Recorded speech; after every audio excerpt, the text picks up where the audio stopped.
Oi gente, tudo bom com vocês? Algumas semanas atrás eu fiz um episódio com recomendações de filmes da Netflix, mas esse episódio ele tem um problema, que nenhum dos filmes de lá são de fato originais do streaming, então eles meio que podem sair do catálogo a qualquer momento. Então, para hoje, resolvi falar um pouco sobre alguns filmes com o selo original Netflix, porque esses sim nunca sairão de lá. Enquanto a Netflix existir, eles estarão lá. Vocês se interessam sobre esse conteúdo de dicas de um streaming só, tipo a Netflix, filmes para ver na Netflix, ou resenhas de streaming diferentes, como o episódio passado sobre o Telecine? Conta pra gente lá no nosso Instagram, @filme.da.semana, ou no nosso Twitter, @filme_da_semana, ou ainda pode mandar um e-mail pra gente no podcast filmedasemana@gmail.com, que seu feedback será muito apreciado por nós.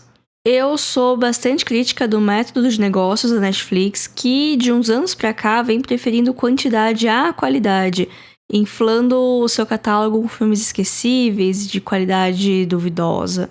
Eu encontrei uma lista com todos os filmes que saíram com esse selo de original Netflix aqui no Brasil e aparentemente tem mais de 500 filmes nessa situação. Eu devo ter ouvido falar de uns 100, 150 no máximo, e olha que eu me considero uma pessoa informada, entre aspas. Todos esses filmes saíram nos últimos 5 anos e é muita coisa. Tem também muitas definições do que é um original Netflix. Tem filmes que a plataforma encomendou e produziu, enquanto tem outros que a Netflix é apenas a distribuidora dele no Brasil. E então ela vai lá e mete o selinho de original para ver se isso dá mais credibilidade, sei lá. A diferença entre estúdio, produtora e distribuidora vai ficar para um outro programa, mas já fica o aviso que são sim coisas diferentes. Eu fiz uma pré-seleção com os filmes que eu assisti, deve ter dado uns 20. Eu sei que é muito pouco comparado com a quantidade disponível, mas cada dia que passa eu torço mais o nariz para os novos filmes que saem. Eu sei que é preconceito meu, mas eu também ando com tanto pouco tempo livre que não vou gastar com algo que eu já nem ouvi falar bem para começar, né? Eu escolhi 4 filmes para falar aqui. Tentei sair um pouco do óbvio, mas não consegui muito, né? O último filme vai ser bem óbvio pra bolinha cinéfila por aí. Mas tem variedade, tem animação, tem uma fanfic, um faroeste e um drama, ou seja, diversão pra toda a família. Todos os filmes dessa lista eu gostei muito quando eu assisti, foi próximo da data de lançamento deles, não revi mais ao longo da minha vida, então vamos confiar na minha memória.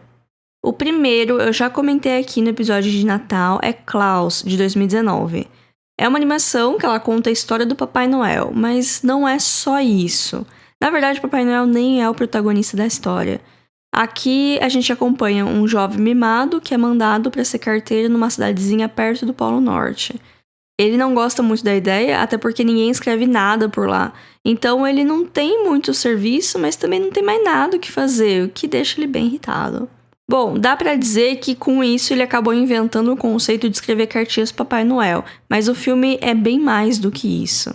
A história base ela é bem diferente de outros contos de origem da figura do bom velhinho, além de ter vários outros personagens secundários e tramas paralelas bem interessantes. Não é nada super, nossa, que original, mas é diferente o suficiente pra gerar interesse e quando você percebe, tá toda emocionada com aquilo tudo.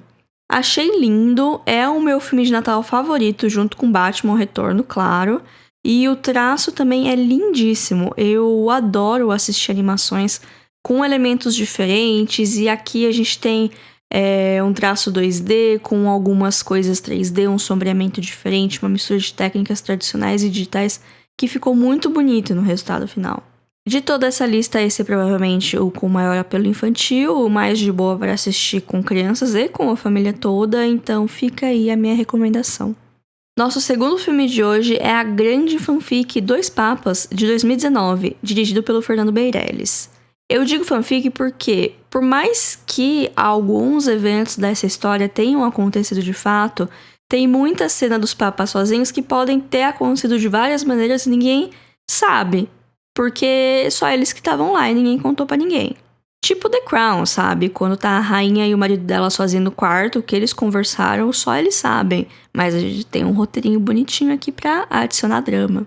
Mas é um bom filme mesmo assim. A gente não precisa do selinho Tudo isso aconteceu de verdade, juro, para validar a qualidade de uma obra.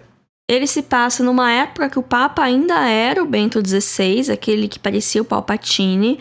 Aqui ele é interpretado pelo Anthony Hopkins, que semana passada se tornou o ator mais velho a vencer o Oscar de melhor ator. Inclusive, sentimentos mistos com a cerimônia do Oscar semana passada, mas é isso que eu vou falar. O Papa atual, o argentino com cara de bonzinho, é interpretado pelo Jonathan Pryce, que parece mais o Papa Francisco do que o Papa Francisco de verdade. Bom, nessa época ele era apenas um simples cardeal e vai visitar o Papa em Roma. Eles acabam tendo várias discussões filosóficas, que provavelmente nunca aconteceram, mas é bem interessante de assistir isso acontecendo. E tem muito fanservice pro espectador brasileiro também, porque vamos lembrar, Fernando Meirelles é brasileiro. Eu fico frisando aqui que é fanfic, porque tem muita gente que só assiste um filme que diz ser baseado em fatos reais e acredita que aquilo aconteceu exatamente daquele jeito, sabe? Sempre vai ter um floreio. Gente, a vida real é muito chata e ela não segue um roteiro, por isso às vezes precisa dar uma aumentada, uma rearranjada nas coisas. O importante é não perder a essência, mas, né? Ainda que aqui tem uns flashbacks da história do Papa Francisco, na época da ditadura na Argentina, e eu achei que essa parte foi razoavelmente honesta, com base no pouco que eu sei sobre a história, tanto do Papa quanto da ditadura argentina, mas pelo menos ele não ficou passando pano, ele mostrou um lado humano do Papa Francisco. Eu fico repetindo Papa Francisco porque eu não lembro o nome dele, acho que é Jorge, enfim. Esse foi um filme que eu assisti meio por obrigação, porque tava na corrida do Oscar do ano passado, e eu acabei me surpreendendo, positivamente. Não foi uma surpresa nível The Father desse ano, mas eu até que gostei de Dois Papas. Inclusive, recomendei pra minha mãe. Ela assistiu? Não, mas eu tentei, né? Fiz minha parte. Nosso terceiro filme é A Balada de Buster Scruggs, dirigido pelos irmãos Coen. Esse aqui, ele é bem diferente porque não é exatamente um filme, mas na verdade 6 curtas que têm em comum apenas a época e a localização, que é o Velho Oeste americano. Na real, eu fico surpresa que a Netflix não tenha lançado ele como uma série antológica. Enfim, deve ter sido um pedido especial dos diretores por causa do conceito e... enfim, né? Coisas. Tem algumas histórias rapidinhas, de uns 10 minutos, e tem um deles que é mais longo, com uns 40 minutos. Junto, eles totalizam uma duração de 2 horas e 13 minutos, que é um filme normal de hoje em dia, já que as pessoas esqueceram como usar o poder da síntese, né? Claro que tem as histórias mais legais e as menos legais, mas eu acho que todas elas têm o seu charme e não tem uma queda brusca de qualidade entre elas. A história que dá o título ao filme já é a primeira e a única com elementos musicais. As outras são bem mais tradicionais, então se você começou a assistir e você já ficou irritada com o cowboy cantando, continua que as outras não vão ter isso. Uma das histórias, inclusive, mal tem diálogos, mas sim belas cenas em contemplação e solidão. O último curta tem até ares de terror gótico, por assim dizer.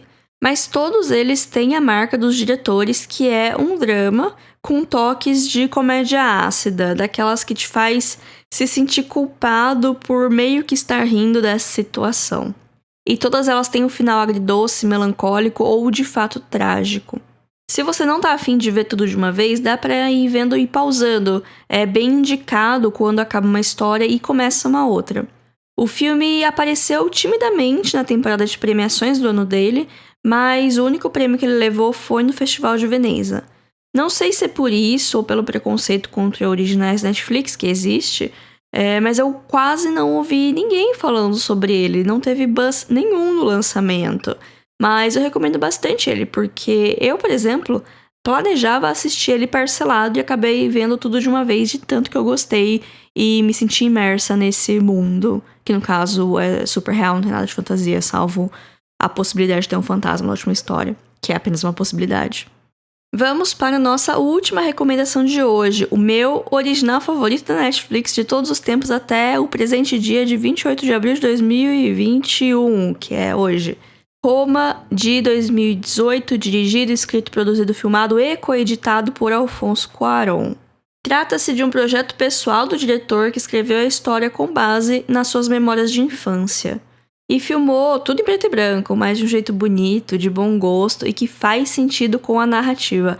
Ao contrário de outro original Netflix que roubou o Oscar de melhor fotografia de 2021, que é Mank. O filme conta a história da Cleo, uma empregada que mora no quartinho dos fundos da casa que trabalha de uma família de classe média do bairro Roma da cidade do México. Existem algumas críticas que são válidas sobre a romantização desse tipo de relação patroa-empregada, principalmente com o apego das crianças com a Cleo, que provavelmente vem da memória afetiva do diretor para com as mulheres que trabalhavam na casa dele quando ele era criança, e até de certos paralelos que acabou acontecendo na vida da Cleo e na vida da patroa dela, mas as críticas são válidas, mas eu só aceitei e fui ver o filme porque a protagonista aqui é a Cleo. Ela é uma mulher indígena que passa a vida trabalhando na casa da família e vivendo a folga dela nos poucos dias que lhe cabem, né?